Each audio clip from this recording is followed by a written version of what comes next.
เป็นทางภาษาพะมุงทางภาษาลาวพวกน้องกับพวกกันไปนอกบรรทัดเนาะเป็นโต๊ะเป็นต่างกันย้ำๆเข้ากันเด้อเนาะในโดยในซีมอนซีเซนบรรยากาศดาวอากาศในวันนี้เนาะถือว่าวันเวลาของพวกเราดาวอากาศมาหอดนี้กับผู้ดาวผู้ดีแล้วเนาะบรรทัดเนาะดาวอากาศต่อไปนี้ขอเงียนเซินนับลงต้นถอดสลังสุดตัวตันทนะทั้งเจ้าเบ่าและเจ้าสาวโดยเฉพาะในแมนทันเป่าท่อป้าเสือและการนางกันเป็นผู้ที่นำหน้าพาทางเจ้าภาพทั้งสองกั้มสองไฟก้าวเข้าสู่หน้าวิธีเพื่อเป็นการเปิดงานทุกสารวันวิวาหน้าโอกาสในมื้อนี้ยังเป็นนี่ประกอบมีท่านอาจารย์เวียงไซเต็งเฮอสวเยอร์และก็ท่านอาจารย์เตอร์เฮอเงียบีและก็ท่านอาจารย์ยักษ์หัวเฮอท่านอาจารย์ฝงเฮอเจริญเงียเป๋าท่านย่าว่างท่านพันตีจงเน่งเฮอชื่อว่าไฟสายได้แก่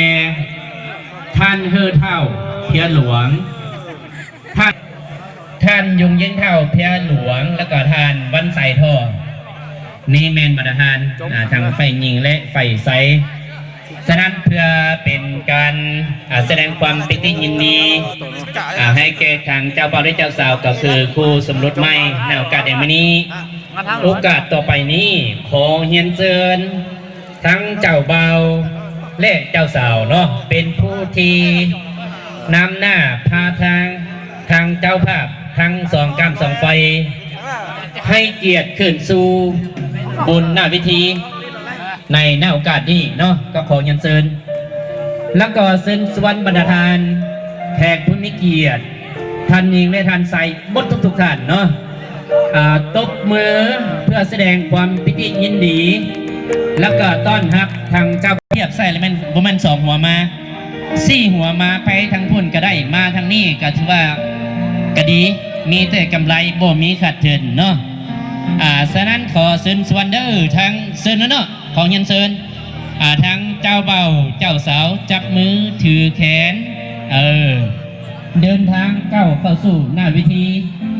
แล้วก็เชิญทางเจ้าภาพทางสองกั้มสองไฟส่วนเจ้าภาพอีกจำนวนหนึ่งก็แม่นให้อยู่ทางประตูเพื่ออิ่มแล้วเด้อบาสเดอร์ข้าพเจ้าก็ได้อยากฟ้อนแล้วบาสันเบียร์ก็มันมืดหลายจอกยำจีเมาแล้วบาสันเนาะฉะนั้นบรรดาทานที่มายังทั้งหมู่ทั้งคู่ทั้งความพักความแทงยังก็ดันมากับโทรศัพท์หากันนะงานพวกเราในมื้อนี้มันเปิดกว้างเรื่องการเบิกบันบนเส้นน้ำบรรดาทานเนาะเข้าสู่หน้าวิธีจะเปิดงานในครั้งนี้ยังเป็นทางการเนาะหลายคู่หลายคนแขกนี้มาฮอดมาถึงจำนวนหนึ่งกับฮู้แล้วเจ้าบ่าวแม่นผู้ใดเจ้าสาวแม่นผู้เด้อแต่จำนวนหนึ่งก็ยังบ่ทันได้เห็นหน้าเห็นตาฮู้จักหน้าฮู้จักตายืนเรียงลำดับลาเชิญทางเจ้าภาพเกี่ยมจอกน้ำจอกเบียร์จอกเหล้าเด้อเจ้าบ่าวและเจ้าสาวแล้วแม่นเอาเหล้าสดบ่ให้เอาเบียร์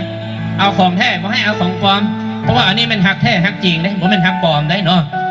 ความหักนี่มันหักแท้ตามประเพณีไฟยิงจะอยู่เบื้องใด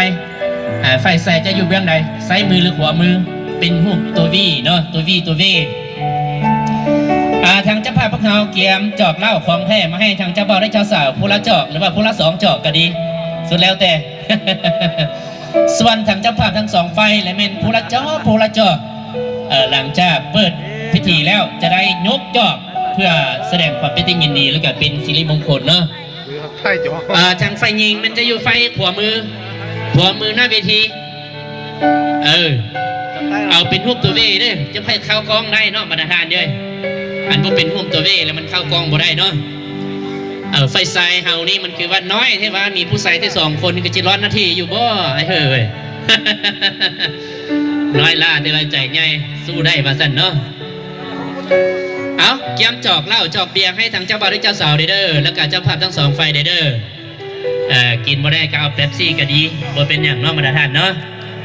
กาปัจจุบันนี้ทั้งเจ้าบ่าวและเจ้าสาวพร้อมด้วยทั้งเจ้าภาพทั้ง2 กั้ม2 ไฟก็ได้ให้เกียรติขึ้นสู่ในพิธีปีนที่เหี่ยมห้อยแล้วเพื่อเฮ็ดให้งานสุขสันต์วิวาห์ของพวกเขาหน้าโอกาสในปีนี้ เปิดขึ้นยังเป็นทางการในโอกาสต่อไปนี้ขอเฮียนเชิญท่านเท่าเพียหลวงเนาะต่างหน้าให้แกเจ้าภาพทั้งสองกรรมสองไฟให้เกียรติมีคำเห็นต่อกับงานของพวกเราหน้าอากาศในมื้อนี้เนาะขอเชิญเนาะ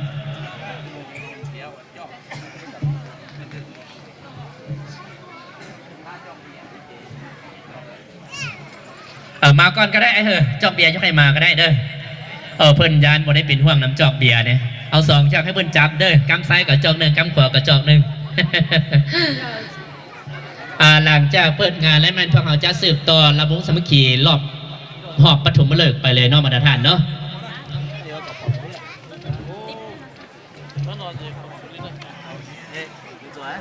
เนาะ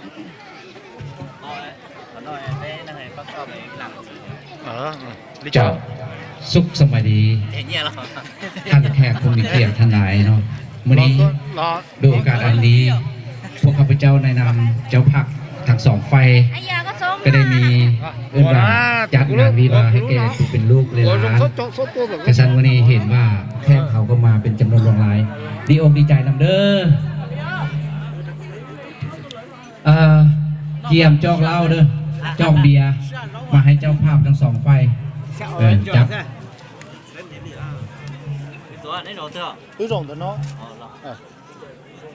เจ้าก่อนอื่นขอเฮียนบรรดาท่านแขกผู้มีเกียรติทั้งท่านเองและท่านใสที่นับถือเฮียนบรรดาสหายบรรดาท่านกับนำพักรัฐที่มีเกียรติที่เข้ามาร่วมในงานวิวาของพวกข้าพเจ้าในคืนวันนี้ที่เคารพนับถือณโอกาสอันมีความหมายและก็มีเกียรติเป็นแม่เป็นมู่เป็นเพื่อนเป็นน้องเป็นนุ่งตัวซีตัวชัวเลยละจีเหลือตัวละ